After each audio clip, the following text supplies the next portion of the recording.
Tran.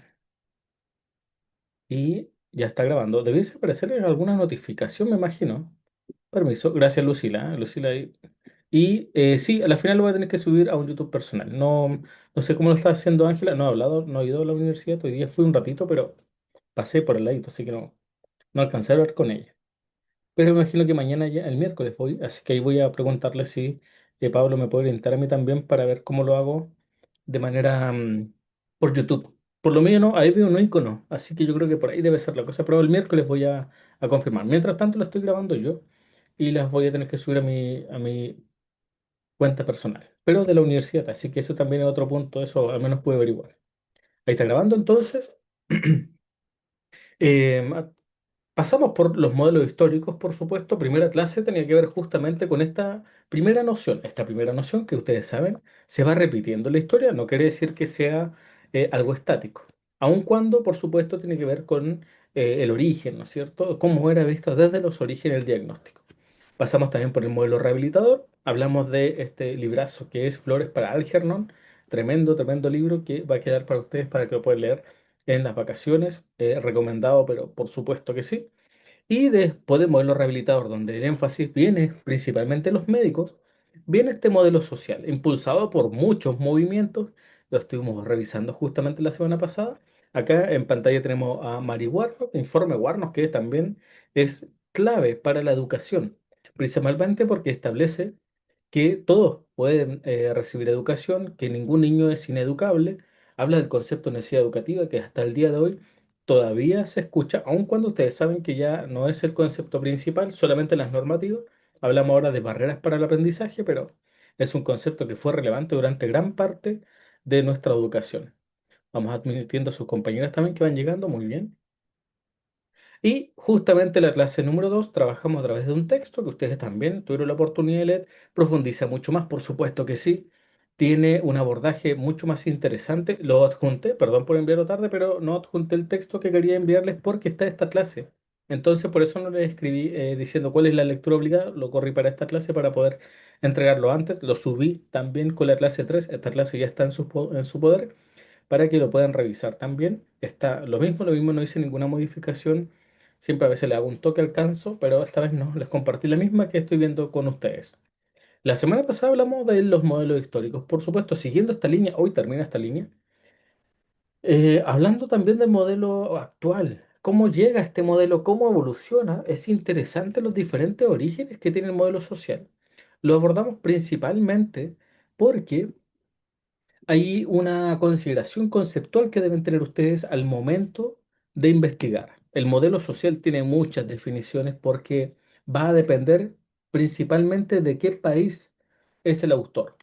Y esto también tiene relevancia porque tenemos modelos que vienen mucho desde el levantamiento social, el levantamiento de las mismas personas en situación de discapacidad, como el británico o el modelo minoritario norteamericano. Pero otros modelos como el escandinavo habla de una mezcla entre lo social y una mezcla de la persona también. Entonces, bien interesante cómo se van conjugando estas diferentes miradas. ¿Qué nos faltó? Hacer una pregunta importante para ustedes. Dentro de este modelo social, ¿cuál creen ustedes que predomina a nivel social? ¿Existe alguna diferencia?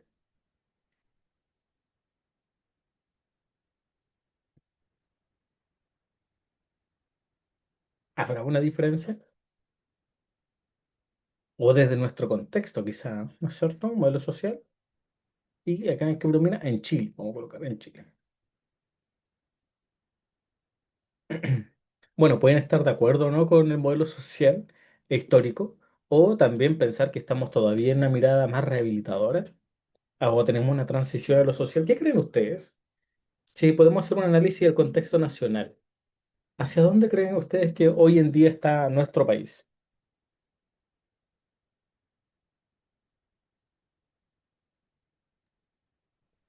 En realidad me cuesta responder esa pregunta porque em, em, me pasa de que si bien estamos en un modelo social, Ujú.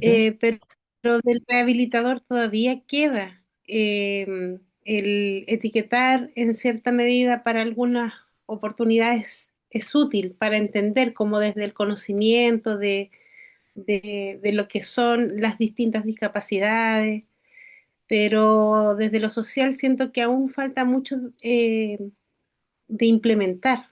Mm, Entonces, frente a esas barreras que existen aún, me cuesta decir, no, si de verdad que vemos bien reflejado un modelo social, quizás se ve bien más claro en lo escrito, o como claro. veíamos desde la ley también suena bien, desde esa norma, pero desde el cumplimiento no tanto. Entonces, por eso me cuesta a mí en lo particular poder contestarla así tan dividida. Muy buena respuesta. Y también comparto gran parte de lo que usted menciona. Es difícil nuestra realidad país. Algo que he comentado en la primera clase en particular. Una de las cosas que son más interesantes a nivel académico de estudiar es que nuestro país lamentablemente tiene una mirada muy partidista. Entonces, muchos de los modelos que proliferan cada uno de los gobiernos van cambiando, son evolutivos, son dinámicos. Entonces, no es como una política fija de Estado que sitúan algunos países que han sido número uno en la OCDE o número uno en la prueba PISA, que son países que realmente se la han jugado por un programa para el país con una unión de todos los partidos y han definido cuál es el enfoque para el ciudadano del siglo XXI, que han definido cuál es los desafíos que van a plantear para la formación académica, como lo hizo Singapur. Y desde ahí, entonces, justamente nosotros quedamos ahí, al medio, porque lamentablemente hemos tenido tantas miradas en nuestra formación que ocurre esto. No tenemos una respuesta única. Hay instituciones que están haciendo muy buen trabajo y que bajo ese trabajo justamente tiene una mirada mucho más biopsicosocial que involucran diferentes saberes, hay trabajo interdisciplinario, buscan además una inclusión dentro del contexto, realizan iniciativas interesantes, pero otras fundaciones, otras escuelas todavía están situados en programas que son mucho más situados en el modelo médico rehabilitador y es que tampoco hay una obligación, a pesar que los textos ministeriales hablan de un enfoque ecológico, de lo importante que es la salida hacia el contexto, vincular la realidad dentro de las personas para poder involucrar aprendizajes profundos, ¿no es cierto? Pero es relativo, ¿no es cierto? Aquí tenemos dos realidades reales, por supuesto. La escuela básica, profesora Aurelia Rojas Furgo, en la comuna de La Pintana. Mis padres viven cerca de acá, me crié en estos lugares. Y acá tenemos el Saint George College de Vitacura. ¿Por qué esta diferencia tan extrema? Tiene un fin, por supuesto, detrás. Y lo que busco es que de un ejemplo totalmente extremo uno a otro, se pueda identificar una realidad que es básicamente qué sucede con un joven, voy a situar un síndrome, el síndrome de Down, que nace en un contexto determinado o en otro. ¿Cómo se ve la diferencia realmente? ¿Existe alguna diferencia real frente a la formación que se pueda producir en este espacio o no existe? ¿Qué creen ustedes?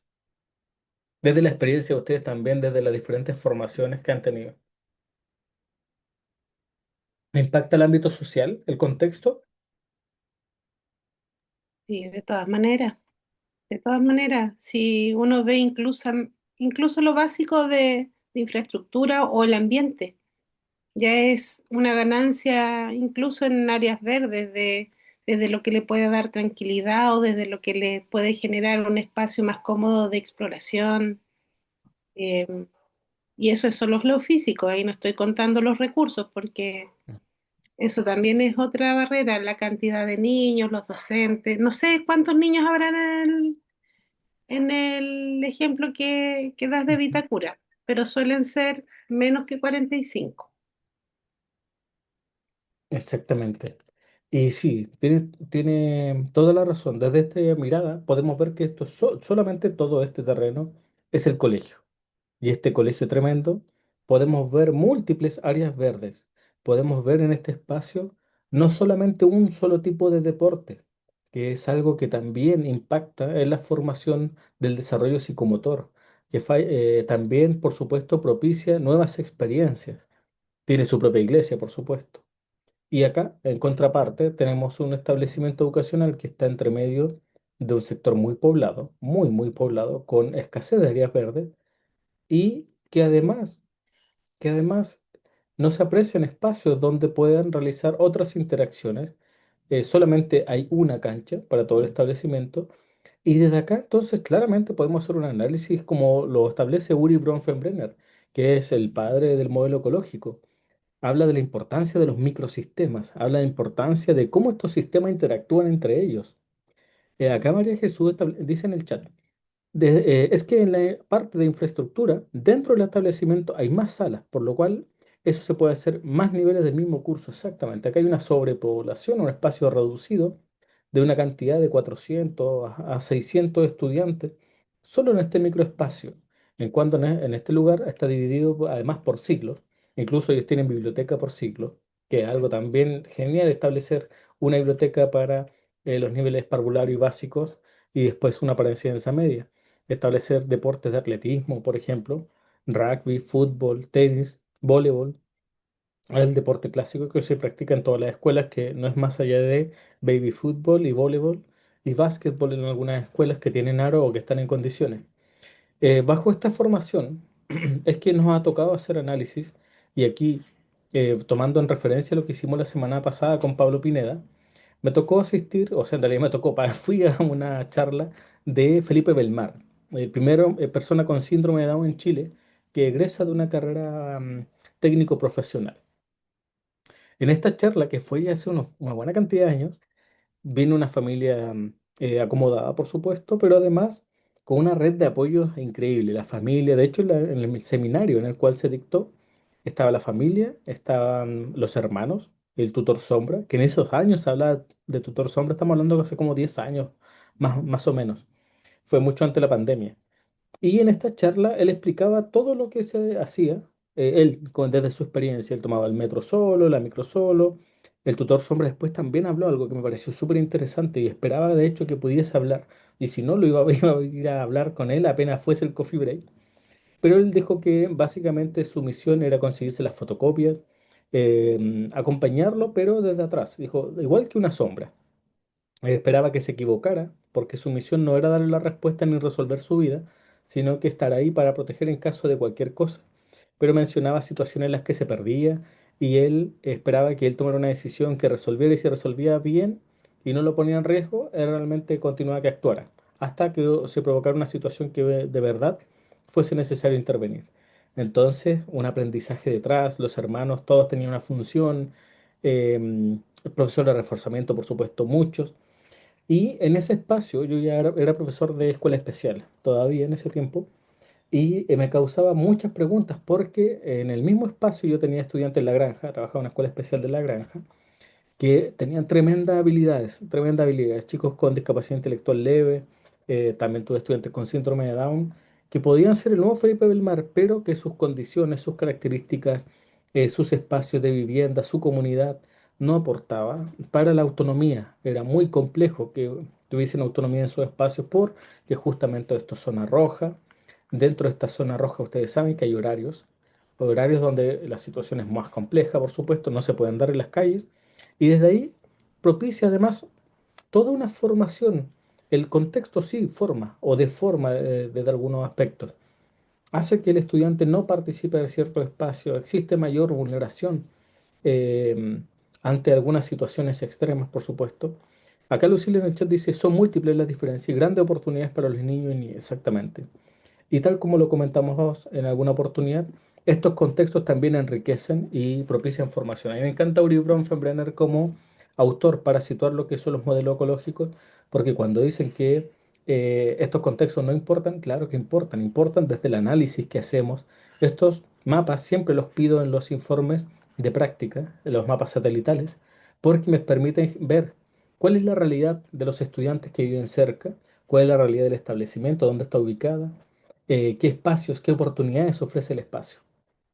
Desde acá también involucra las interacciones, cómo el establecimiento, la escuela, se convierte en un espacio donde puede generar interacciones y aprendizajes profundos a través de experiencias reales, que es algo que también me gusta mucho, sobre todo cuando vuelvo a escuela a trabajar, me gusta utilizar los espacios reales, es decir, poder realizar las compras, poder visitar redes públicas, municipalidades principalmente, bomberos, carabineros, CEFAM cuando es posible, por supuesto, también situaciones de recreación y ocio y también responsabilidad financiera, aun cuando lo financiero siempre está muy al debe de los establecimientos, porque desde aquí es donde nosotros propiciamos justamente un aprendizaje para la vida, que debiese ser un enfoque principal dentro de las instituciones educativas.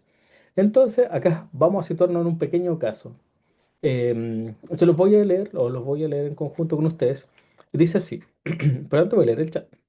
Gabriela dice, la discapacidad lamentablemente está, a mi parecer, condicionada por lo económico, puesto que si una persona tiene un accidente y ejemplo, queda sin una pierna, la calidad de vida no es la misma de una persona que puede tener acceso a prótesis, un ambiente adecuado, un auto accesible, entre otros, versus una persona que no tenga las mismas oportunidades y desde esa perspectiva siempre que se evidencia una postura que se ve más perjudicada. Totalmente de acuerdo, Gabriela. Y este análisis incluso es peor en algunas regiones del país. Por ejemplo, Valparaíso, que tiene un sistema de transporte muy poco inclusivo. Ustedes saben que son estas micros muy pequeñas, las conocidas como liebres, no tienen estas rampas que tienen las micros del Transantiago. Tampoco se inclinan hacia un lado cuando va a subir una persona con movilidad reducida. Ustedes han visto las micros nuevas, tienen dos tipos de timbre. El timbre para avisar cuando baja una persona con movilidad reducida, la micro se acerca más a la orilla, baja un poco el nivel de la rueda derecha.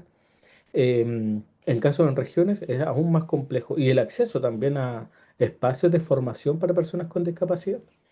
Muy buenos comentarios. Vamos con el caso. Valentina tiene 12 años, vive en una comuna rural y presenta una condición de origen neurológico que afecta su lenguaje expresivo y su coordinación motora fina. Su diagnóstico médico incluye disartria moderada, lo que le impide hablar con fluidez. O sea, él presenta alguna malformación, ¿no es cierto? Y dificultades para escribir de manera legible. A pesar de estas características, tiene un desempeño intelectual dentro del promedio y una gran motivación por aprender. Desde pequeña ha asistido a la escuela básica Los Robles, donde cursó sus primeros años sin mayores ajustes. Sin embargo, al iniciar sexto básico se produjo un cambio de director. El nuevo equipo de gestión decidió evaluar a todos los estudiantes con necesidades educativas especiales para reorganizar los apoyos y priorizar casos más severos.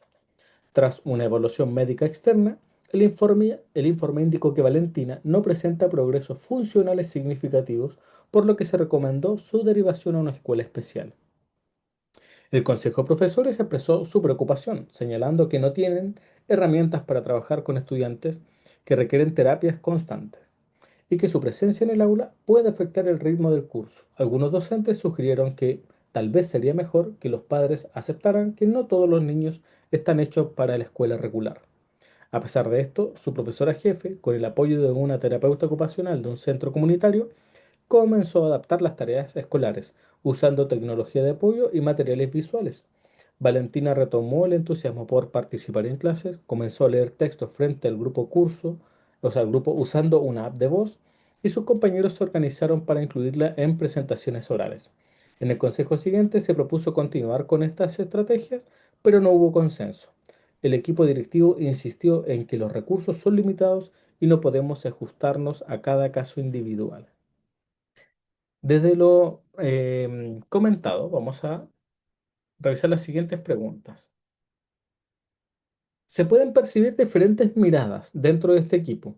No sé si alguien ha estado en una situación similar, donde se ha recomendado al estudiante mejor asistir a una escuela especial porque la escuela regular o el programa de integración escolar no tiene las herramientas para poder continuar con la formación del estudiante o la estudiante. Aquí podemos ver diferentes miradas.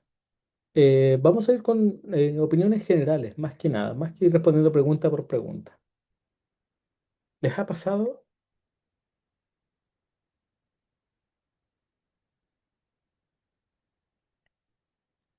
Hola, buenas tardes a todas y Muy buenas todos. tardes, Patricia. Sí, mira, resulta que es bastante como presente lo que tú comentas, esta experiencia, Ujú. porque en mi escuela justamente hace poquito pasó una situación muy similar. ¿Ya? pero con un chico que es TEA y presenta desregulaciones bastante intensas. Entonces, se comentó justamente en un consejo de profesores que el niño debía ir a otro tipo de establecimiento porque el colegio no podía sostener situaciones como se vivían con él. Y también el equipo PIE obviamente apoyó al estudiante, a la familia, interviniendo de que el equipo igual está preparado para enfrentar las desregulaciones, que está preparado para la contención, que hay un pase que lo apoya. Entonces, eh, es una situación similar en el sentido de que el colegio y muchas profesoras del equipo docente optan por, o sea, mejor dicho, no sé si optan, pero votan porque el niño en realidad no continúe en la escuela. Y estamos Mm. en ese tire y afloja en este momento en el colegio, como ¿Y está cuál en es su percepción? evaluación que el niño Cuál es su, permanezca. su defensa? ¿Cómo? ¿Cuál es su postura, su defensa frente a la situación? ¿Los profesores o no, o el pie? ¿El pie? Bueno, con el pie, digamos, la defensa es que contamos con el equipo multidisciplinario para atender al estudiante y están los protocolos en el caso de una desregulación y además está el apoyo de la familia, que la familia igual está consciente de las dificultades del chico. Entonces hay como una red que puede apoyar y enfrentar las situaciones cuando se desregula porque él en realidad es como esa es la dificultad. Bueno, igual cognitivamente, igual está un poco más descendido para su curso, Ujú. pero tampoco es tan significativo. Aquí, muchas gracias, Patricia. Y es un caso que se repite mucho en las escuelas. Acá, no sé cuántas personas han podido pasar por educación especial, pero una de las preguntas que me hace mi estudiante en práctica es, profe, ¿qué pasa con los estudiantes que en escuela especial son demasiado hábiles? Que realmente sus características están para un programa de integración escolar, pero vienen de un PIE, porque en el PIE no estuvieron o no fueron capaces de adecuarse al ritmo, la escuela continúa justamente con esa misma dificultad, entonces son estudiantes que están al medio, no están ni para escuela especial, porque sus capacidades son significativamente superiores a las que presentan sus compañeros con discapacidad severa o moderada severa con dificultades motrices importantes del lenguaje, estudiantes no verbales incluso, pero en el PIE también son estudiantes que están rezagados académicamente, no logran participar con sus compañeros porque ellos además no lo integran o no los incluyen, y tampoco las actividades están consideradas para sus características, no hay una mayor diversificación de la enseñanza. ¿Qué pasa con esos estudiantes? Y lamentablemente es transversal, ocurre en muchas ocasiones ocurre la misma situación. Estudiantes que presentan características que pueden participar de los programas de integración escolar, pero los equipos, la disponibilidad de los equipos de aula regular, que es una resistencia importante, a pesar que estamos en el año 2026 y uno pensaría que la formación de nuevos profesores, porque antes se decía mucho, no, que el profesor tiene sus años y no quiere, pero en realidad desde lo que observo en el día a día, no tiene que ver solamente con profesores que tengan cierta edad. Hay profesores muy jóvenes con posturas muy radicales a la no, más que la no atención de estudiantes del PIE, es que hay una resistencia a adecuar, a diversificar, a utilizar otros medios para explicar el mismo contenido, a usar ejemplos más claros, o usar una estrategia como el DUA o lectura fácil. Y desde ahí es súper transversal en edades. No tiene que ver solamente con profesores que tengan ya una carrera importante en docencia, sino que profesores jóvenes que vienen saliendo de universidades ya presentan esas posturas. Frente a eso, ahí podemos justamente, y el foco de la actividad, podemos percibir diferentes modelos. Podemos percibir un modelo casi de precedencia en algunos casos, donde buscan la separación completa del estudiante que presenta alguna discapacidad del contexto regular a incluso otras miradas, ¿no es cierto? ¿Alguien más ha tenido una experiencia similar o que podamos hacer el símil con el caso?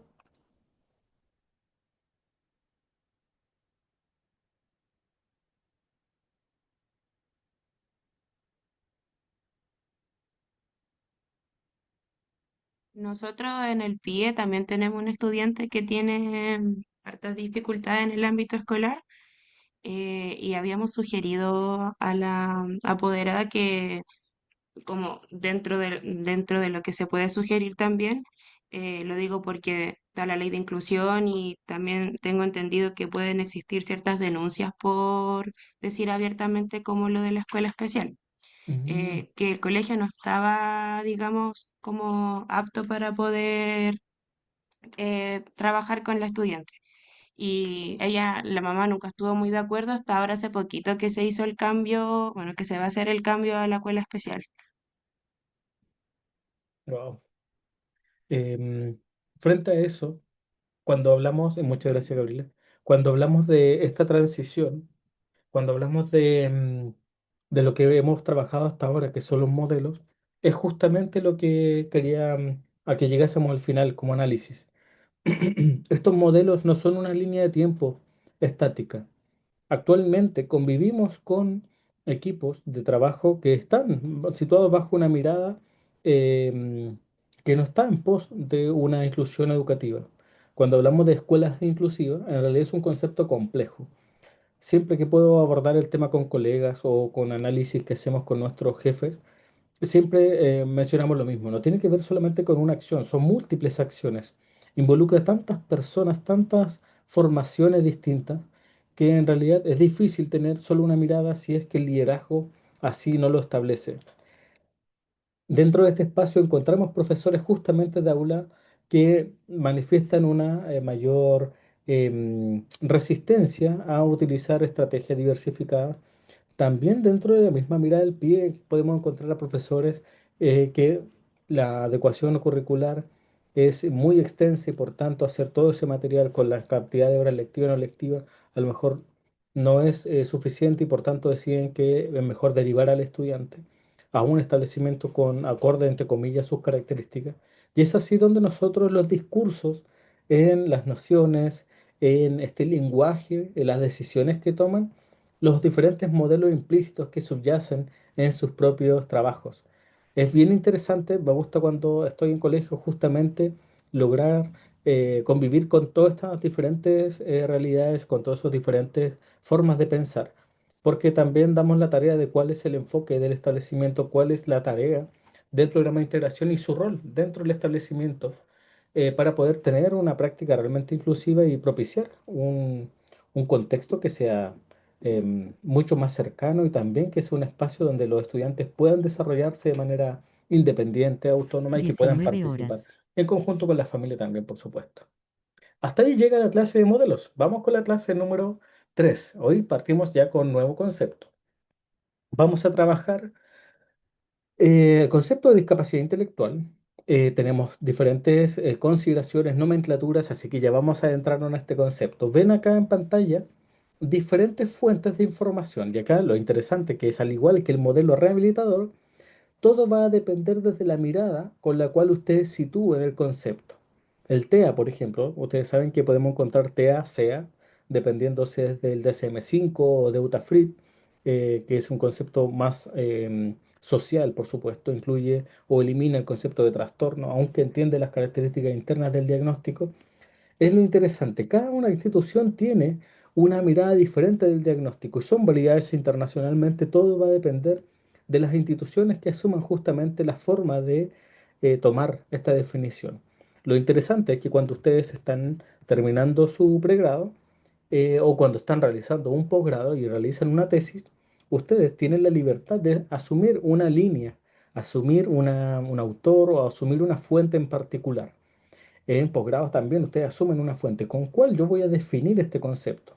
Y desde ahí me voy a parar de aquí en adelante. Las políticas en nuestro país generalmente se sitúan desde la mirada del CIE 11 o del DCM5. Rara vez están situados con modelos más sociales o que sean de alguna agrupación o fuente que también sea validada, pero que no tenga que ver con el ámbito médico. Generalmente están situadas con el ámbito médico. Por eso demoran tanto, además, en hacer cambios de nomenclatura.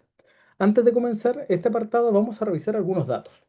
Vamos a revisar el tercer Estudio Nacional de la Discapacidad, que es un lujo tener Estudio Nacional de la Discapacidad. Cuando ustedes busquen información latinoamericana, no todos los países se pueden dar esa, esa tarea de poder hacer justamente un estudio nacional con respecto al levantamiento de personas en situación de discapacidad en el país y desde ahí caracterizarlas. Entonces, que tengamos tres ya es un hito importante para nuestro país.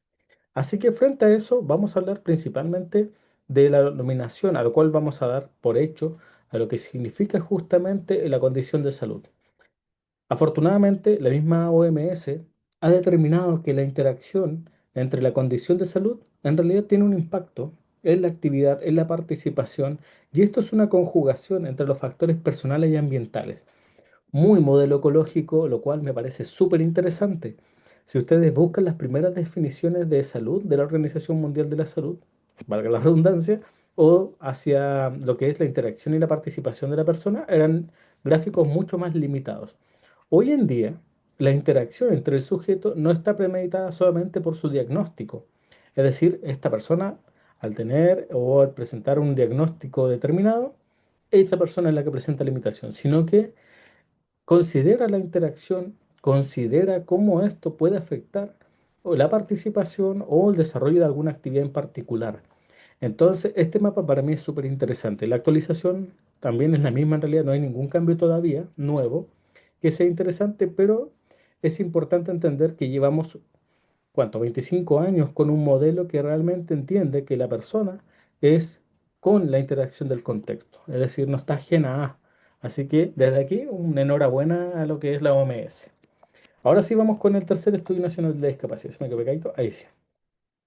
Se estima que el 17% de la población en nuestro país tiene discapacidad, algo así de 3 millones o más de 3 millones de personas en situación de discapacidad, que es un tremendo dato. Este estudio, recuerden, o quienes no lo han leído, van a encontrar que tiene dos fuentes. Uno para personas hasta los 18 años y después 18 años y más. 18 años y más. Y por supuesto, de 0 a 18. Lo interesante de este estudio es que además no solamente nos entrega este dato que es relevante, más de 3 millones de personas en Chile son o presentan una situación de discapacidad de algún tipo, sino que además categoriza y establece porcentajes con respecto a ciertas condiciones en particular, desde la pérdida auditiva hasta diabetes. Bueno, y la última actualización incluía el COVID como condición. Ustedes saben que además el COVID logró impactar negativamente en la salud a largo plazo de muchas personas, sobre todo en el ámbito respiratorio. Desde ahí tenemos diferentes tipos de enfermedades, enfermedades que a mí me gusta comentar, sobre todo algunas que han crecido bastante en nuestro país, como la diabetes. Es muy habitual ahora escuchar estudiantes que puedan presentar algún tipo de diabetes y es necesario tener un plan de acción dentro del PICE y también dentro de los planes escolares. La depresión y el ámbito de salud mental en nuestro país, este dato yo creo que ya se queda chico con respecto a los estudios actuales. Lamentablemente ha crecido mucho la población de personas con alguna condición de salud mental. En la educación superior está lleno, lleno, lleno de estudiantes con una situación particular. La educación regular, media también. Diferentes tipos de situaciones, impactos de los medios, las dinámicas familiares han hecho que lamentablemente la condición de salud de nuestros niños y jóvenes y adultos esté muy mermada lamentablemente. ¿Qué más nos dice este estudio? Que existen otras condiciones que también son permanentes y aquí tenemos una cantidad importante para la cual nosotros tener una atención. Por ejemplo, tenemos el trastorno de déficit de atención que también está muy elevado por los rangos actuales, sobre todo en educación. Dentro de los elementos que podemos nosotros o estamos en nuestra área, la sordera, la ceguera, la epilepsia, que es interesante el bajo dominio del concepto de epilepsia que existe lamentablemente desde la formación académica y también desde los profesionales de la salud.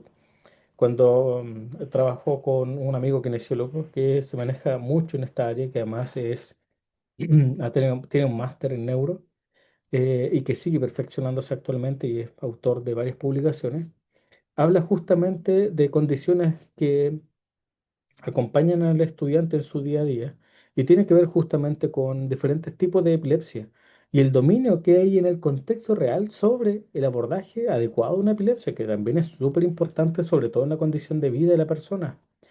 Y aquí vamos a colocar, por supuesto, el autismo, que establece el 1% de este dato, pero realmente sabemos que esto ha ido creciendo bastante. Ya vamos a hablar en algún momento de los datos de autismo actualmente. Y sordoceguera. Voy a marcar sordoceguera en un circulito porque hay que recordar que en nuestro país estamos justamente adscritos a esta diferenciación conceptual entre reto múltiple y la sordoceguera. ¿Qué quiere decir eso? Que hay países en los cuales reto múltiple y sordoceguera es lo mismo. Nuestro país no. Tenemos una diferenciación conceptual. Muchos países hay una institución internacional que justamente propicia que exista una diferenciación conceptual, que en inglés y siempre lo confundo un poquito. Ese que es blind, no sé cuánto, word blind, algo por ahí. Lo voy a dejar adjuntado en una de las presentaciones. ¿Qué más nos entrega esta presentación? ¿Qué más nos entrega los datos? Personas adultas con condición permanente de larga duración. El 38% presenta una discapacidad de tipo físico o con dificultad en la movilidad. Un dato no menor considerando la adaptación o el acceso universal de las instituciones público y privado. ¿Qué pasa con el acceso público y privado em, a espacios? Ya lo comentamos justamente la semana pasada con el ejemplo de los juegos, ¿no es cierto? Ceguera, el 9%. Discapacidad, dificultad mental o intelectual, el 6,8, que es un dato importante, sobre todo considerando los procesos de inclusión sociolaboral, que es justamente un concepto que también ha aparecido en las charlas anteriores. Sociolaboral, perdón, que está ahí muy lento. Y también de otro tipo como psiquiátrica o sordera. Importante que están justamente en el top 3 de lo que nosotros vamos a comentar más adelante. Además, en cuanto a los rangos de edad, es importante recordar que si se dan cuenta, todo esto va en aumento, pero es que también hay una correlación con la edad. Recuerden que entre más viejitos nos hacemos, vamos perdiendo o vamos teniendo un desgaste en la visión y la audición. Recuerden que generalmente el promedio es de 40 a 50 años para ese desgaste importante la audición y la visión, sobre todo en aquellas personas que han estado expuestos a trabajos donde el contexto ha primado en el desgaste mayor o temprano. Por ejemplo, personas que trabajan en el ámbito de la construcción, minería, aeropuertos, situaciones de alto estrés, pueden provocar pérdida temprana de la audición y la visión, y considerando la diabetes que también repercute en aquellos elementos sensoriales.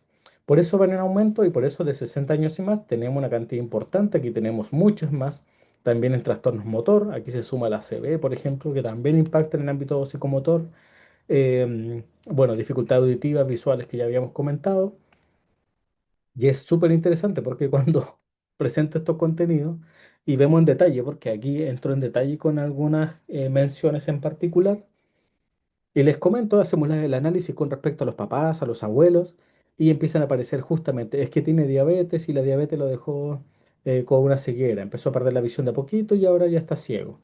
Es que mi papá tuvo una ACV, en realidad era hipertenso, nunca hacía deporte, le gustaba la buena mesa y provocó un ataque cardíaco y también una ACV. Entonces ahora tiene mi parecia del lado derecho, le cuesta caminar, por supuesto, ahora tiene una ataxia, y de aquí van apareciendo una cantidad enorme de condiciones de salud. Entonces, cuando nosotros comentamos el ámbito de la importancia del ámbito de salud y del cuidado de las personas de 30 años a más, tiene que ver con algo no solamente que es azaroso, tiene que ver con estadística, tiene que ver con rangos de salud que son reales. Y aquí yo sé que ahí tenemos un grupo bien heterogéneo. Tenemos de todas las edades en particular. ¿Son conscientes del impacto de, de sus trabajos, de la salud, del cuidado, de la alimentación, el deporte en sus vidas? Vamos a una reflexión, una autocrítica. ¿Qué creen ustedes?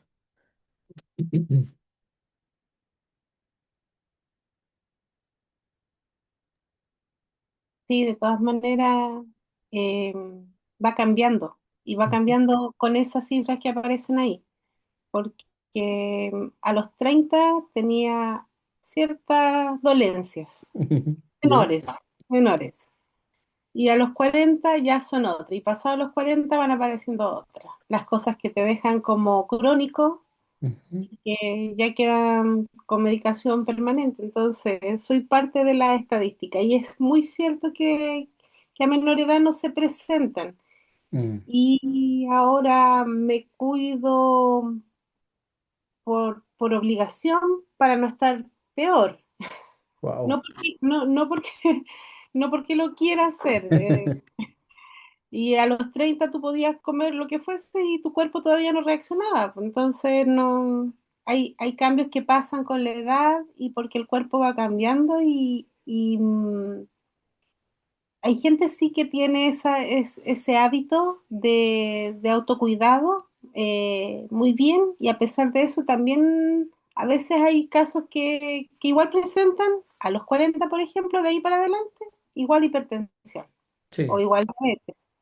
Entonces, estamos ahí en esas estadísticas, muchos de mis familiares. Wow. Lucila, ¿cuál es para usted el cambio de la Lucila de hace 20 años atrás más importante que ha hecho en su vida por la condición de salud? El tema más importante, por ejemplo, es la movilidad física. Mm. Eh, lo que pasa es que yo siempre sufrí y empeoró con los años temas de hernias lumbares.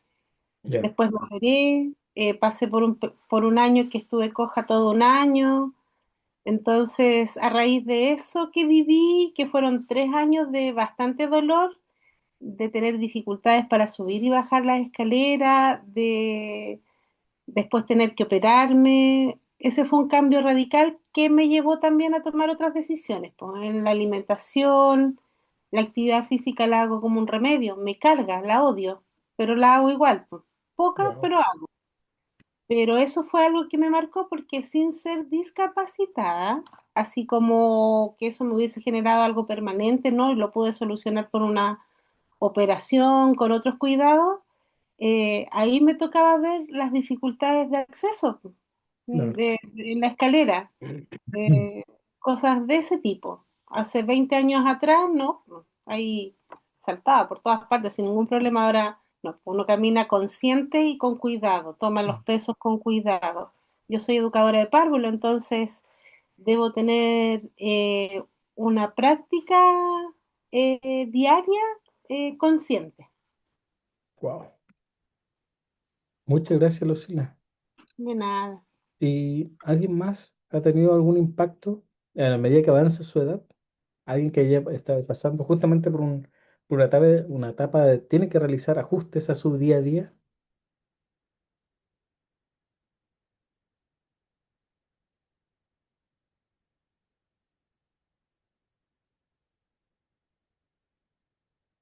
Aquí es increíble cómo el cuerpo, bueno, hace mención a todos estos años, pero básicamente cómo dejamos de hacer actividades que eran cotidianas, actividades deportivas en algunos casos, y donde tenemos que cambiar el tipo de deporte o cambiar la dinámica, porque la alimentación principalmente, por justamente evitar el desgaste mayor o significativo, el hacerse controles, algo que lamentablemente en nuestra población además es mucho más reactiva que activa y espera que las cosas pasen. Aquí realmente se hagan controles más rutinarios, que exista un seguimiento a su vida, donde realmente exista una conciencia sobre, no porque esté bien, significa que mis exámenes van a estar todos buenos, sino que algo escondido puede haber y es mejor ser precavido. Por ejemplo, ese tipo de conductas no todos las tienen, por supuesto. Me incluyo también, este año me voy a empezar a ordenar, que también he visto repercutido, yo estoy en este rango, ¿no? Sí, bueno, estoy por este rango y sí, efectivamente ya se ven muchas cosas interesantes para la salud, no para mí, sobre lo que impacta. Principalmente los hábitos alimenticios van mermando, es más difícil cada vez más tener calidad de vida en ciertas áreas, pero por supuesto hay que ser conscientes que esta estadística justamente nos viene a decir que hay que tener cuidado, hay que cuidarse principalmente con los controles, hay que estar pendientes, no todos porque estamos bien, porque tenemos un día a día sin complicaciones, significa que estemos sanos, sino que hay que revisarnos principalmente para ir cambiando algunos hábitos o agregando otros, que es también interesante. ¿Qué otro dato interesante nos agrega el tercer estudio nacional de la discapacidad? La diferencia entre hombres y mujeres, que también es un dato relevante considerando además los planes de acción, políticas públicas. Aquí tenemos el gráfico de relación hombres-mujeres con respecto a los diferentes rangos etarios. En general, la población menor a 17 años es la única donde los hombres presentan una mayor prevalencia del diagnóstico o de discapacidad en, en nuestra población. En general, tiende a ser mucho mayor la población de mujeres en situación de discapacidad frente a la relación de hombres, que también es un dato interesante. Y aquí invitadas a leer estudios sobre el rol de la mujer y la discapacidad, que es súper interesante. Les va a hacer clase además una profesora que tiene un artículo bien entretenido, entre comillas, entretenido desde la academia, por supuesto, sobre el rol de la mujer y la discapacidad, que es súper fuerte con respecto a la realidad, porque hay que considerar que estos datos siempre están mucho más ocultos, son menos conocidos con respecto a la academia. Por supuesto que hay una mirada mucho más em, patriarcal dentro de la academia sobre el perfil de los hombres. Entonces, muchos datos de mujeres, lo mismo pasa con el autismo, por eso el subdiagnóstico existe menor información, menor acceso. Pero esto sí lo dejo totalmente invitadas a buscar o a tener información. Les voy a adjuntar el artículo de la profesora con su permiso. Después le van a tener clases con ella, así que ahí quizás pueden profundizar en lo de la mujer en la discapacidad. Y frente a esto, vamos al ámbito económico. Ya estamos cerquita de terminar estos datos y vamos a entrar justamente ya al concepto de discapacidad intelectual. Estos datos son muy interesantes, que tiene que ver con el acceso económico, por supuesto. Tenemos el quintil de ingresos más bajos, el primer quintil, donde existe mayor prevalencia de personas con discapacidad severa. Y desde acá tenemos un rango además donde existe mayor porcentaje de personas en situación de discapacidad. Y aquí les voy a dejar un tremendo dato. Tengo un artículo que es buenísimo. No lo subí ahora, pero debía haberlo subido. Lo voy a buscar. Había un artículo del 2004 chileno que se llama Discapacidad y Pobreza en Chile. No sé si alguien lo habrá leído alguna vez. Discapacidad y Pobreza en Chile. Pero lo importante de este artículo o este estudio en Chile, perdón, es del 2004, es que habla de este círculo vicioso entre la persona con discapacidad y su familia y la pobreza. ¿Por qué? Porque dentro de esto, ustedes saben que el CDC de Estados Unidos estipula que una persona con discapacidad dentro de la familia puede tener gastos de 5 a 8 veces más alto que una familia promedio. Eso quiere decir que desde acá las personas que tienen un miembro de la familia que tiene una situación de discapacidad van a tener gastos hasta 5 veces más. Eso además hay que incluir que generalmente las familias que presentan una persona con discapacidad requiere de un cuidador y ese cuidador además es una persona que lamentablemente no puede ejercer laboralmente, no puede ser activa laboralmente. Eso también impacta además en que en este círculo vicioso las familias no tengan movilidad social. Es decir, es mucho más difícil para las personas que tienen un miembro de condición de discapacidad tengan una movilidad social, es decir, que puedan pasar a una clase mayor, con mayor ingreso o mayor acceso a bienes. ¿Por qué? Porque tener una persona con discapacidad en la familia además es mayor gasto, es la inhabilidad de una persona además de la familia a participar del ámbito laboral y en este caso serían dos personas fuera del ámbito laboral y por tanto se perpetúa este círculo vicioso. Hay un documento que no es del 2004, es mucho más actualizado, si no me equivoco, 2022-2023, que es el que les voy a compartir porque este ya está obsoleto dentro de su análisis, pero es la misma información, pero desde una mirada mucho más actual donde habla de lo mismo, es decir, se produce menos movilidad social, por eso, y también, por supuesto, se pierde la fuerza laboral de la familia y eso involucra menor calidad de vida, alimentación, por supuesto, recreación. Y es súper interesante esta mirada porque cuando nosotros tenemos a nuestro cargo en la educación estudiantes con discapacidad o estudiantes con alguna condición en particular, en este caso autismo, no podemos simplemente pensar que es una familia que va a presentar el mismo acceso que todos, sino que sabemos que eso puede justamente dificultar las dinámicas internas, que un miembro de la familia tenga un menor horario laboral o que no trabaje, que esa familia además tenga que gastar en terapias porque por supuesto la ley asegura o señala que debe asegurar, pero no lo hace en su totalidad. Por tanto, esa familia debe pagar por terapias, debe ir a fundaciones, debe movilizarse, debe gastar más en locomoción, debe utilizar alguna dieta en particular, debe utilizar medicamentos que no todos están cubiertos por FONASA. Y desde aquí, entonces nos damos cuenta que esa familia tiene mayor gasto, tiene otra dinámica familiar y por tanto va a presentar mayores dificultades. Y además a eso hay que considerar el ámbito socioemocional de la familia, la pareja, y identificar si ellos realmente es una familia nuclear o una familia monoparental. Lo curioso también es que si nosotros observamos el otro extremo, es decir, el quintil con mayor acceso económico a recursos, a bienes y a bienestar, tiene menor cantidad de personas en situación de discapacidad en ambos rangos, en severos y además en discapacidad moderada. Entonces, justamente tenemos los dos polos. Es súper complejo. Hay un estudio longitudinal que se hizo, no acá en Chile, en Estados Unidos, sobre la movilidad social. Y establecía que solo el 10% de las personas logra una movilidad social. Y estamos hablando de una familia, de las familias que luchan, que estudian, que buscan la promoción laboral, que tienen formación de posgrado. Solo el 10% logra la movilidad social. Lo que refleja también ese estudio, que me tocó verlo cuando yo me salí de mi área, me fui a estudiar proyecto, pero en la Facultad de Economía. No sé, me dio algo por ahí por estudiar otra cosa.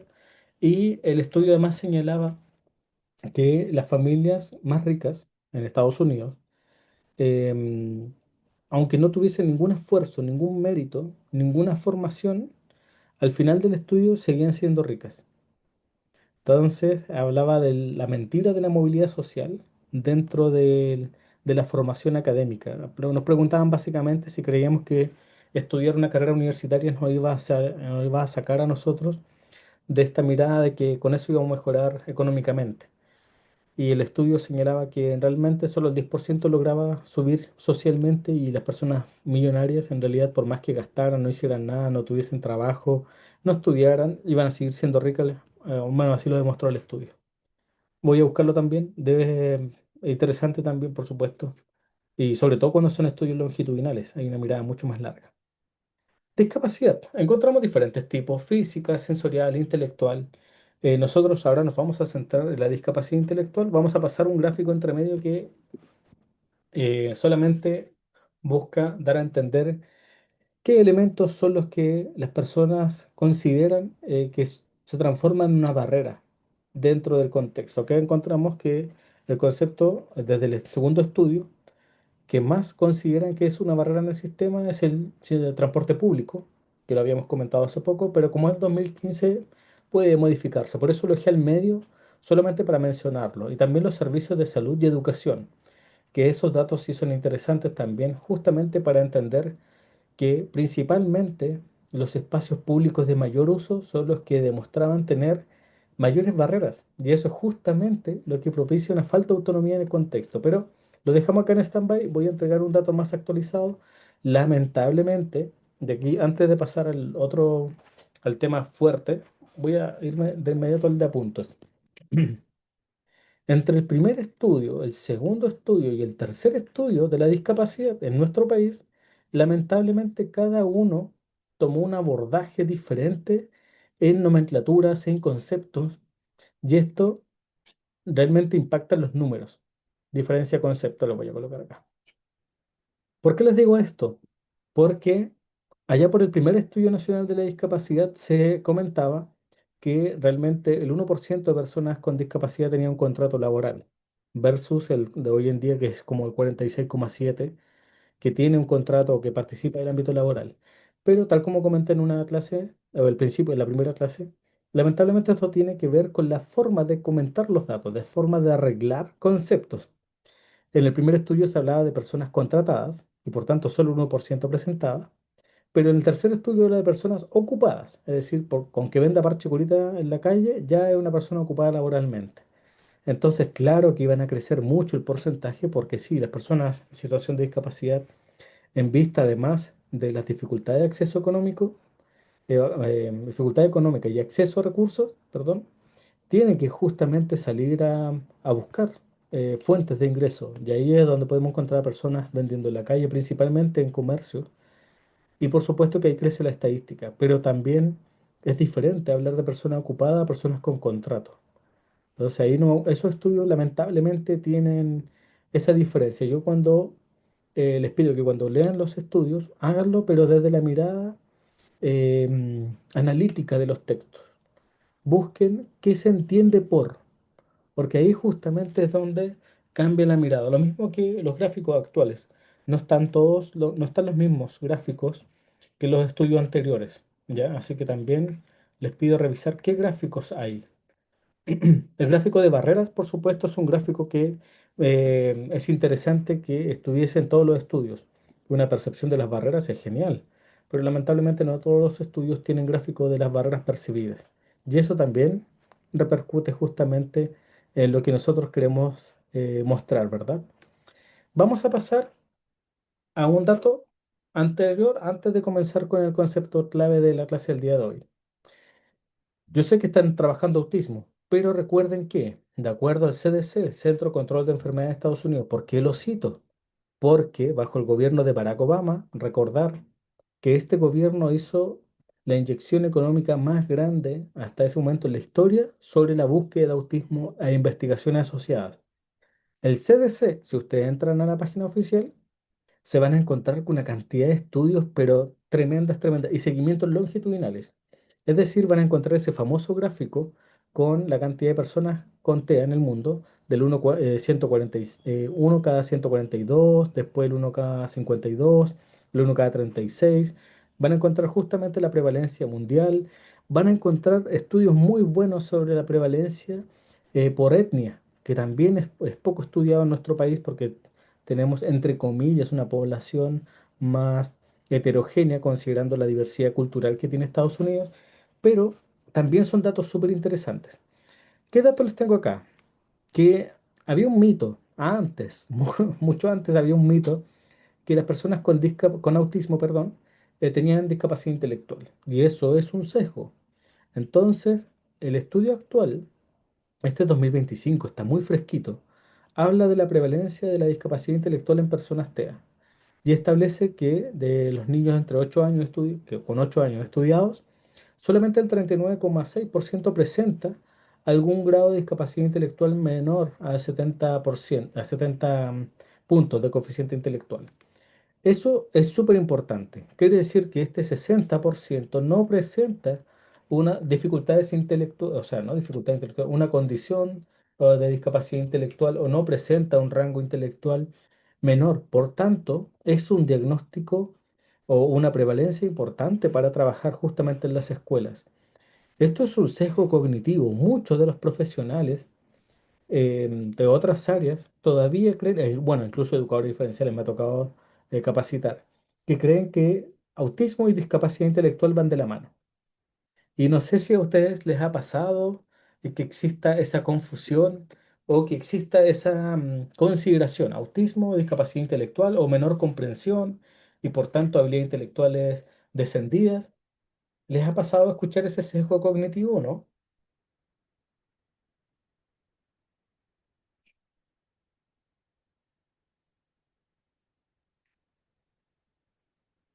Bueno, les dejo ahí. Sí, sí, Patricia, sí. creo que activo el micrófono, Sí, ¿no? sí, yo también lo he escuchado, como que se tiende a confundir que es como obvio que si es un niño TEA también está asociado a la discapacidad intelectual, como que muchas personas lo piensan así. Mm, Por sí, la misma, exactamente. sobre todo los niños que son como más evidentes, como, sí, que tienen como más rasgos, como que se tiende a confundir.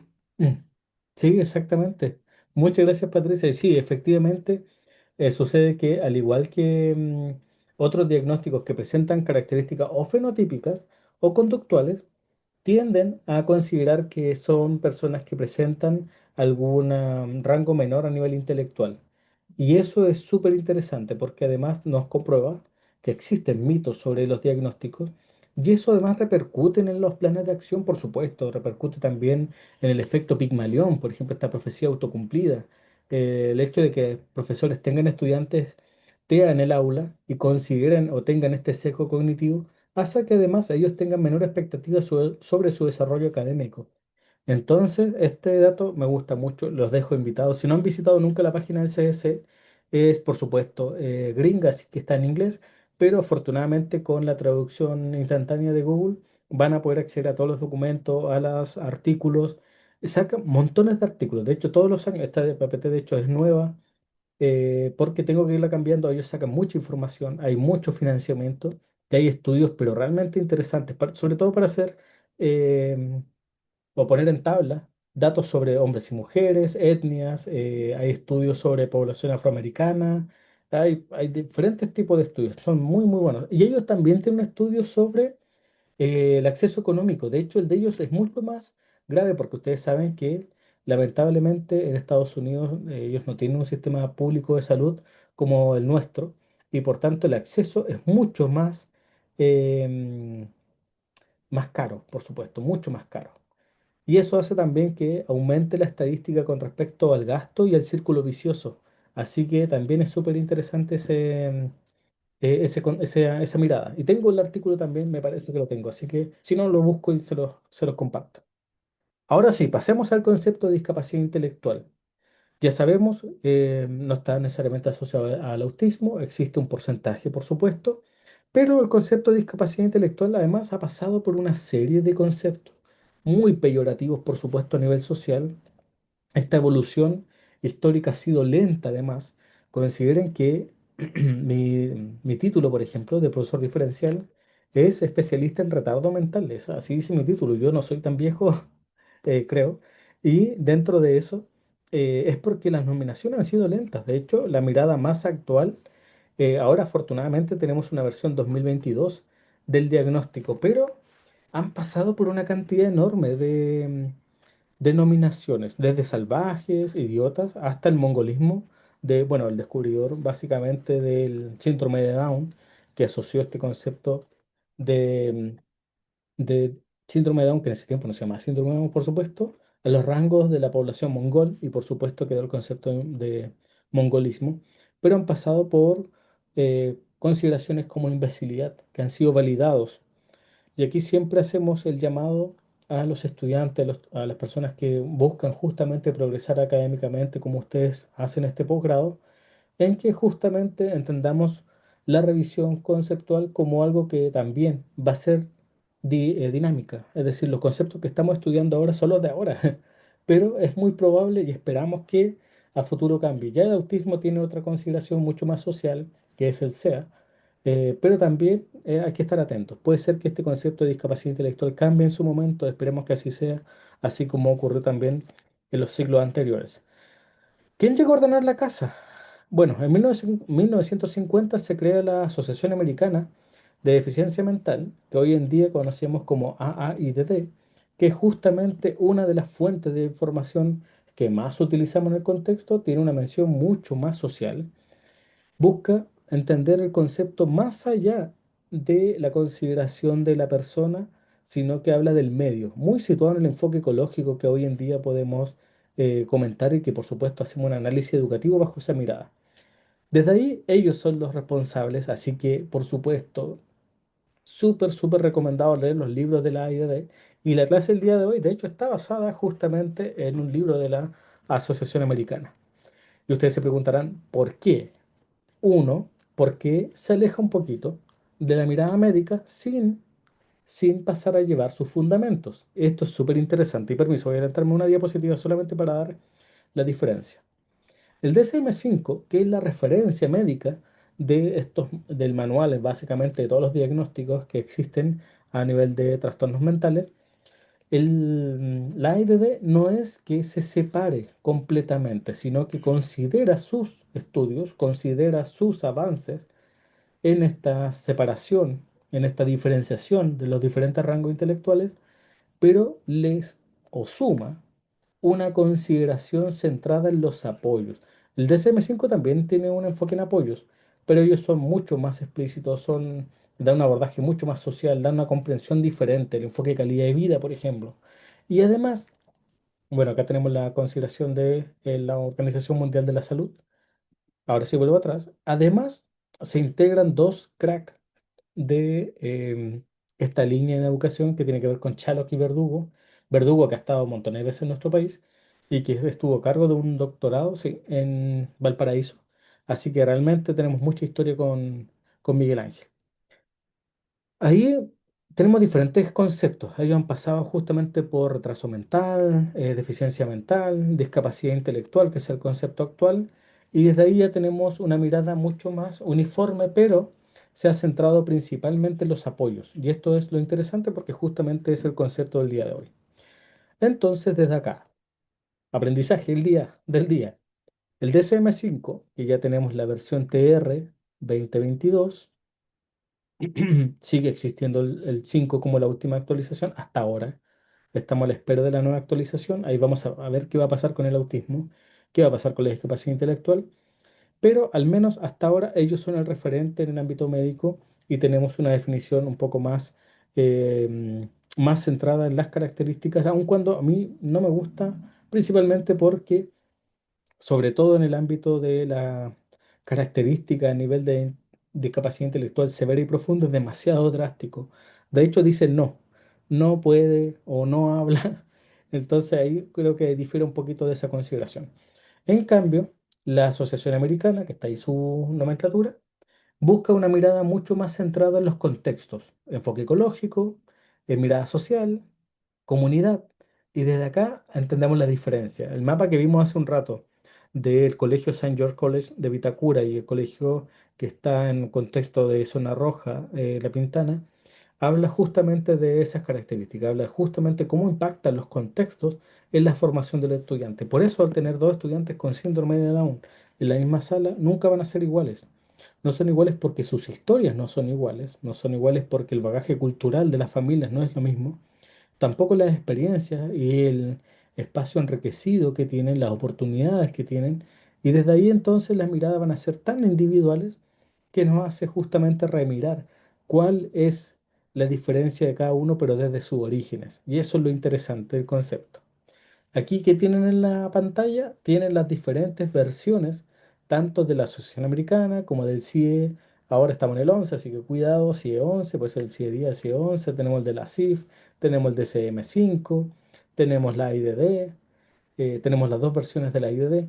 Entonces, aquí, ¿cuál es la invitación? Lo mismo que con el modelo social, cuando busquen información para poder argumentar, para poder tener una postura, ustedes decidan quién me representa, cuál fuente para mí es más válida. Siempre a mis estudiantes les doy un abanico de opciones para que ustedes tomen la decisión. No les voy a decir, solamente voy a hacer la clase en base a esto, porque esta es la verdad. Y es que no es así, lamentablemente. Existen diferentes fuentes. Perdón, afortunadamente existen diferentes fuentes. Y aquí existe la oportunidad para que ustedes tomen la mejor decisión. Entonces, aquí cada uno siéntase representado si encuentran que existe otra que es mejor que esta, invitado, por supuesto, siempre a agregarlo, a comentarlo, porque eso nos va a dar la oportunidad a todos para ser mejores. Y esa es la idea siempre. Así que siéntanse también con la oportunidad de em, comentarlo. Vamos con el enfoque multidimensional. Vamos con esta conceptualización. Se va a entender, perdón, para el otro lado, ahí sí, se va a entender por discapacidad intelectual las limitaciones que son significativas o importantes, no solamente en el funcionamiento intelectual, que es lo que me gusta de esta definición, sino que también en la conducta adaptativa. Y aquí vamos a hacer un comentario de esto. Y esta se manifiesta hasta los 22 años. Ojo que antes era hasta los 18, pero aquí hay que agradecer a las neurociencias porque ellas nos han dicho que realmente nuestra capacidad de poder seguir evolucionando en realidad sigue ampliándose hasta los 22 años, por tanto ya no se limita solo hasta los 18. Y desde ahí, ¿qué es lo interesante de esta definición de la Asociación Americana de Discapacidad Intelectual y el Desarrollo? Que habla de la conducta adaptativa. Aquí tengo que citar a Manuel Quintana, chileno-cubano, autor del libro Manual para la Transición Adulta o de la Vida Adulta Activa de Personas con Discapacidad. Es que en este espacio, si ustedes van a un espacio educativo y tiene un estudiante con discapacidad intelectual, va a tener o puede presentar dificultades en la adaptación a diferentes espacios deportivos, de recreación, laborales.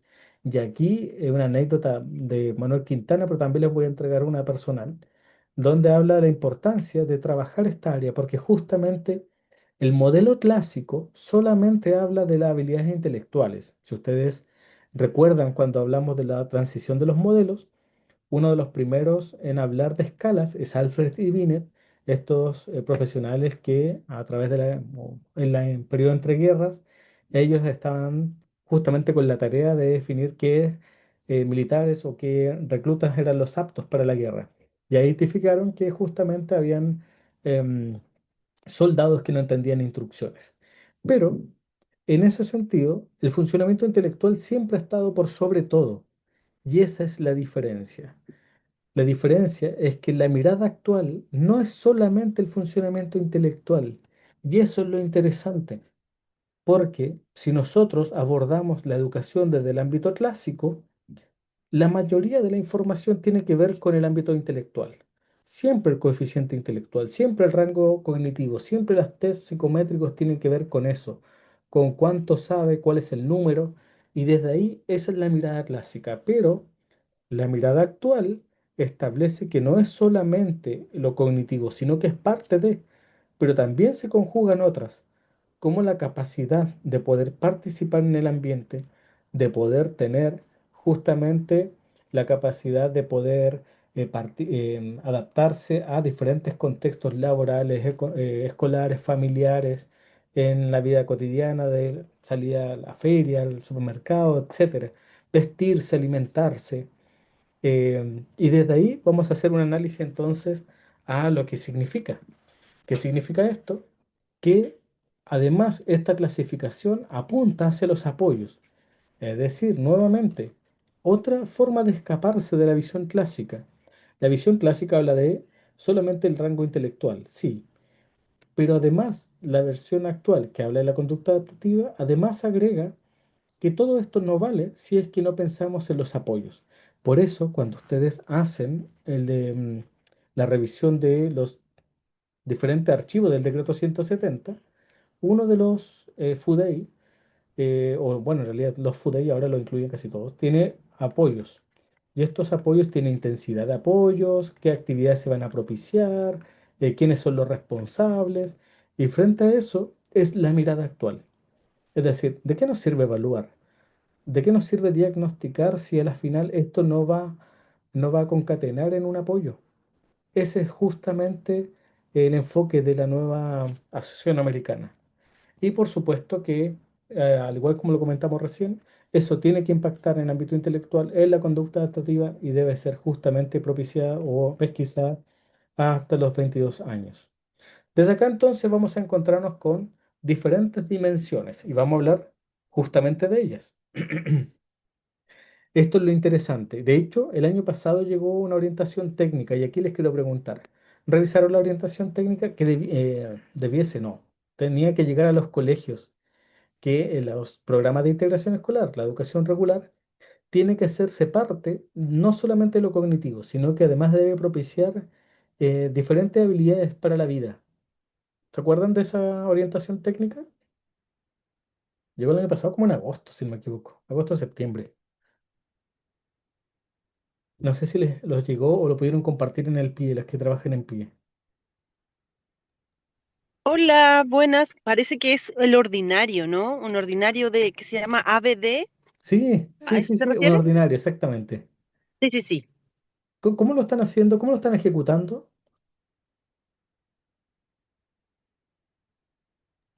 Bueno, yo puedo compartir un poco la Sí, experiencia. sí, sí.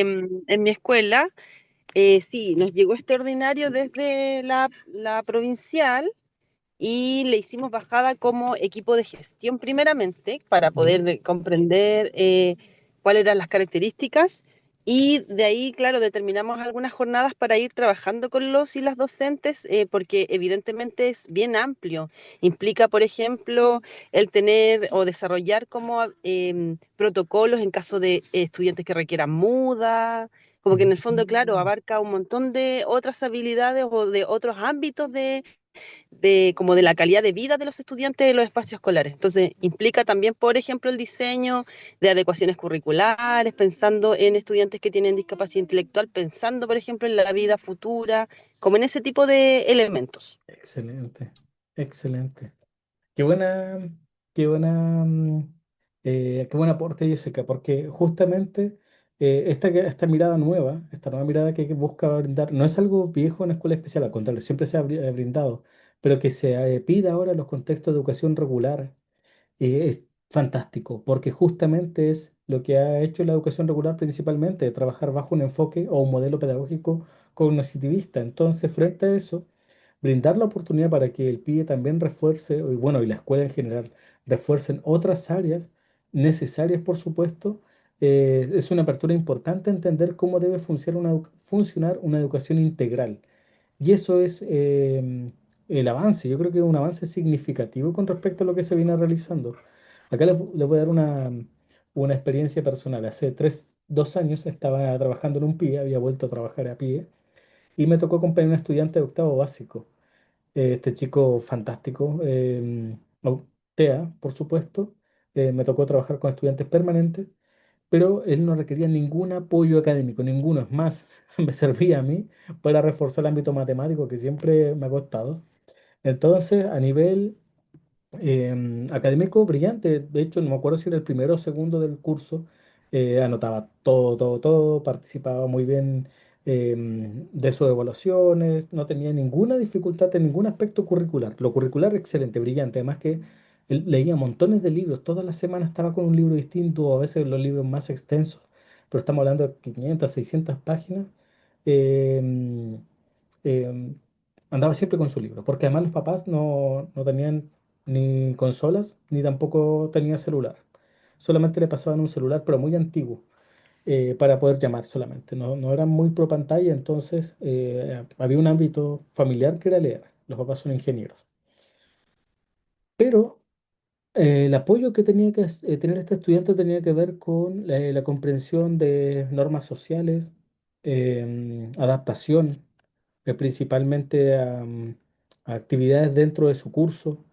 Y ahí era muy complejo, porque lamentablemente sus compañeros abusaban mucho de su inocencia y su dificultad para comprender elementos abstractos, analogías, y eso era bien complicado, porque lamentablemente sus compañeros en diferentes espacios había que estar en el recreo, o las técnicos acompañaban en recreo para estar atentos, porque a veces le hacían bromas, buscaban justamente denostarlo, a pesar que ese curso éramos dos profesores diferenciales, teníamos un equipo además psicopedagógico, no psicopedagógico, dupla psicosocial, que además hacía charlas, además una dupla muy activa en sala.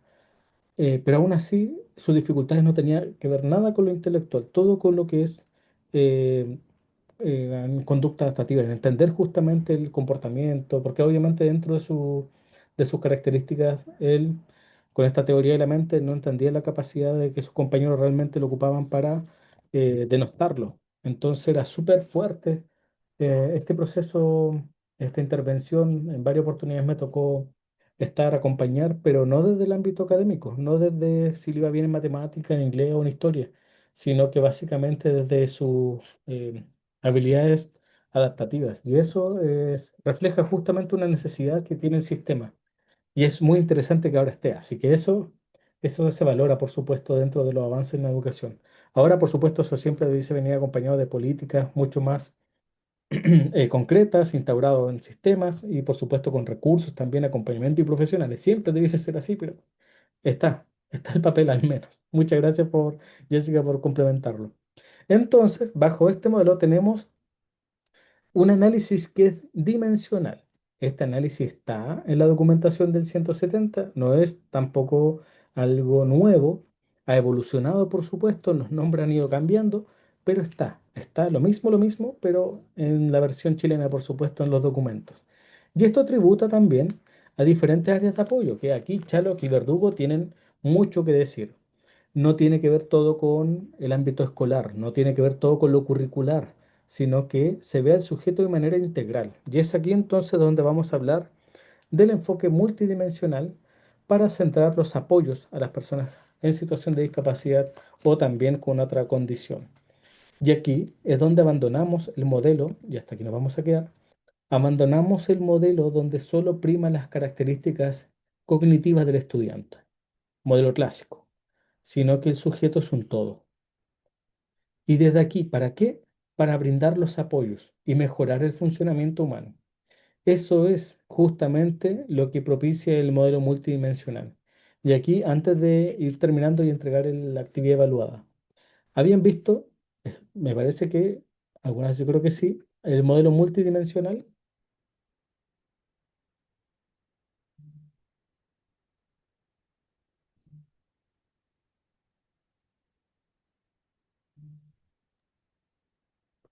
O sea, yo lo había escuchado, o sea, se entiende, pero no tan en profundidad.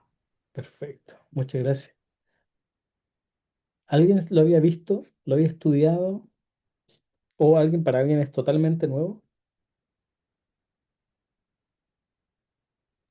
Y para mí, en mi caso, es como algo muy nuevo, o sea, nunca lo había escuchado, la verdad. Ya, perfecto.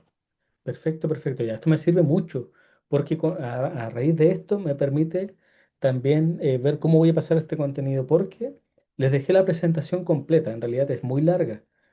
Nos quedan como unas 30 diapositivas más que hablar. Pero, em, ¿con qué creo que nos vamos el día de hoy? Primero, existen diferentes conceptualizaciones para los diagnósticos. Tenemos diferentes fuentes. Ustedes deciden cuál utilizar siempre. Hay más también, por supuesto que hay más. Las que les mostré son las más validadas a nivel internacional. Nuestro país utiliza el ámbito más médico, usa el DCM-5 principalmente y para algunas cosas usa la IDD, pero poquito.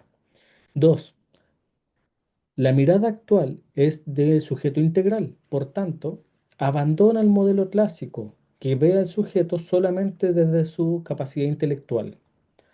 Y dentro de esta nueva mirada, el sujeto hay que verlo desde un enfoque más complejo, al cual le llamamos modelo multidimensional. Por tanto, este sujeto, en realidad tenemos que hacer un análisis completo en diferentes áreas. Y aquí es tan diverso como personas en el mundo. Es más, es tan complejo que la Organización Mundial de la Salud hay un área que no, bueno, que estipula en su página oficial dentro de las diferentes nominaciones diagnósticas que esta área de contexto es imposible nominarlo, es decir, definirla, porque existen tantas sociedades a nivel mundial que es difícil llegar a una uniformidad, lo cual me parece fantástico que una institución tan grande reconozca que este concepto es tan complejo que es difícil definirlo y establecer una línea para todo el mundo. Así que así de grande es esto. ¿Para qué lo vamos a ver? Cuando nosotros hablamos de cualquier diagnóstico, síndrome de Down, discapacidad intelectual, síndrome de Apert, Klinefelter, Turner, el diagnóstico que sea, cuando hacemos un análisis, principalmente, ¿qué es lo primero que preguntan? ¿Cómo le va en tal área? ¿Lee, escribe? ¿Cuál fue su psicometría? Y parece que hasta ahí es todo lo que es una persona. Y la verdad es que no, es mucho más allá y es mucho más complejo. Entonces, dentro de esta complejidad, este modelo nos sirve para hacer un análisis. ¿Está en el decreto 170 en lo que son la documentación PIE? Sí, hoy en día sí. Son pequeñas celditas. No es un análisis tan exhaustivo como el que vamos a ver nosotros, pero al menos está. Hay una consideración diferente de escaparse de este modelo médico. ¿Para qué nos va a servir? Para propiciar los mejores apoyos. No todos los estudiantes requieren los mismos sistemas. Por eso, cuando uno está trabajando en pie, lo que más me carga es ver archivos repetidos o de estudiantes copiados y pegados. Cuando leo los FUDEI y veo estudiante Camila, pero dentro del informe dice Diego, me carga, porque ningún estudiante es igual a otro. No merece que se le replique el archivo y además no sean capaces de ir leyendo si se escapa el nombre del estudiante.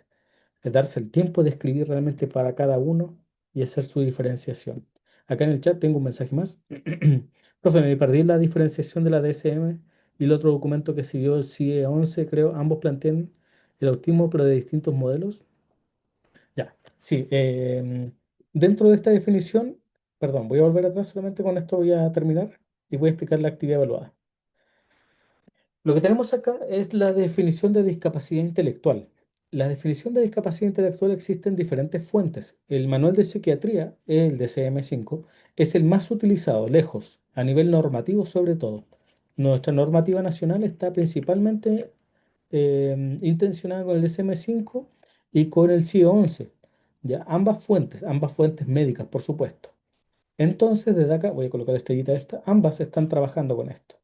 ¿Cuál vamos a trabajar nosotros? Como buenos salmones, vamos a trabajar con la AIDD, con este modelo. ¿Por qué? Porque es un modelo más social, utiliza el enfoque ecológico, prima más el contexto. Pero eso no quiere decir que estos dos modelos estén malos, para nada. Al contrario, la AIDD los toma a ellos y dice, en realidad tu trabajo es muy bueno, pero yo le voy a agregar, le voy a sumar esta nueva mirada. ¿Por qué? Porque el sujeto no es solamente una persona que presenta un CI menos de 70, sino que es una persona que, dependiendo del contexto y de su espacio único, va a definir además sus conductas y su participación, incluso su desenvolvimiento. Por eso el concepto que he usado durante la clase, que es persona en situación de discapacidad, en lugar de persona con discapacidad, depende tanto del contexto. Hay lugares tan bien preparados, tan bien pensados, que la persona, independientemente de su grado de discapacidad, puede participar de manera independiente, que me encanta esa evolución conceptual de persona en situación de discapacidad y persona con discapacidad. Todo eso tiene que ver con el contexto. Lo mismo hace la IDD. La IDD toma estas áreas y las considera dentro de su clasificación, ¿ya? Por eso usamos básicamente la IDD, y por eso hacemos la diferenciación con las otras que son muy médicos, muy, muy médicos. Pero no quiere decir que no sean buenos, al contrario, son fantásticos, pero desde esta mirada médica, por supuesto. Y con respecto al autismo, a ustedes tienen, y me imagino están viendo con Ángela, a Ángel Rivière, a Uta Fried, Simon Baron Cohen, Lorna Wynne. Autismo sí que tiene montones. Aquí que yo que siempre a mis estudiantes les digo, mucho cuidado con autismo. Autismo tiene tantos autores que definirlo de manera amplia es muy complejo.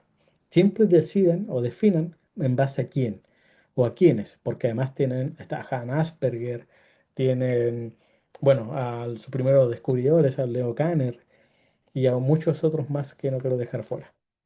¿Qué es lo que van a hacer el día de hoy o con qué actividad van a quedar evaluadas? Van a tener, por supuesto, una semana completa.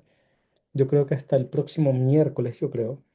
No, no este miércoles, el próximo miércoles, una semana, porque creo que hagan un trabajo mucho más a conciencia. Voy a dejar un documento que se llama, bueno, ya está en sus plataformas. Este documento ya está. Se llama Acompañando a personas con discapacidad intelectual hacia una vida de calidad y con sentido. Es de la revista Siglo Cero, que es una tremenda revista educativa. Está el DOI, por supuesto, anclado. 20 horas. El documento ya está adjuntado en plataforma y deben hacer solamente estas tres páginas. Ta, ta, tan. En tamaño carta son solo 3 hojas, no es más que eso. Creo que sean súper sintéticas, que exista un análisis profundo, van a tener una portada y las referencias bibliográficas libres. Pueden usar, aparte de este documento que sí tiene que estar acá, ta, ta, ta, tan, pueden usar otro más si ustedes quieren complementarlo. La página de reflexión es solo una plana, solo una, solo una. Y van a responder a esta pregunta. Desde mi rol profesional, o desde mi formación profesional y mi rol, ¿cómo puedo generar para los niños, jóvenes y adultos con discapacidad intelectual un trato digno, un contexto enriquecedor y un apoyo acorde a sus características? Van a leer el texto y van a hacer una analogía con su rol, desde su mirada. Eso quiere decir que voy a respetar sus propias percepciones. Si trabajan con párvulos, si trabajan en especial, si trabajan en regular, si trabajan en contexto académico universitario, de donde sea, su experiencia. ¿Cómo ustedes pueden generar un espacio digno para ellos? ¿Cómo pueden generar un espacio donde realmente el contexto propicie una participación activa? Solo 3 páginas, portada, la reflexión misma y las referencias. ¿De acuerdo? ¿Preguntas? ¿Comentarios? El texto ya está en sus plataformas. Y esto es hasta el miércoles. Miércoles. Voy a sacar el cálculo. Dame un segundito. miércoles 24. Entonces tenemos hasta el 24 de junio. Perfecto, gracias María Jesús, me pone una manita ahí. Gracias, gracias. Hasta el 24 de junio, para que lo puedan completar. Traten de ser súper sintéticas, muy, muy, muy al punto, porque como es una plana solamente, que sea lo más aterrizado posible. Eso, colegas, ya es Gracias, mucho. profesor, por la fecha de entrega. Sí, fecha de entrega, sí, 24 de junio. En todo caso lo voy a dejar en plataforma y lo voy a dejar anclado ahora. Ahora Bueno, no sé. las que trabajamos en colegio salimos de vacaciones, así que vamos a tener también tiempo de... Ah, oh, qué suerte. ¿Verdad que tienen vacaciones? Ya, genial. Sí, mucho mejor, mucho mejor. Bueno, Sí, les pero deseo entonces. interesante, me gustó el trabajo. Sí. Bueno, primero que todo, es que tengan una muy buena semana. Yo sé que entonces están cerrando algunas, para que tengan un buen receso de vacaciones o receso. Así que yo sé que la información que estamos viendo es intensa, es mucha, pero voy a tratar de ser mucho más didáctico en las otras diapositivas. Les dejé en todo caso toda la presentación ya adjuntada en su plataforma, dos textos de apoyo. Uno de ellos es el que tiene que entrar en el taller, pero lo voy a volver a subir en un apartado diferente para que no se pierda en ese sentido. Así que nada, les deseo una excelente semana y espero que todas tengan justamente cierre y vacaciones, que sería fantástico, y desearles nomás lo mejor y que se cuiden, por supuesto, siempre. Ya, muchas gracias. Buenas noches a todas, que descansen. Gracias. Espero que Chao, estén chao, muy bien. colegas, que estén muy bien. Chao. Chao, Chao. cuídense. Profe, chao, compañera. Chao, chao. Chao, chao. Gracias por participar siempre, gracias.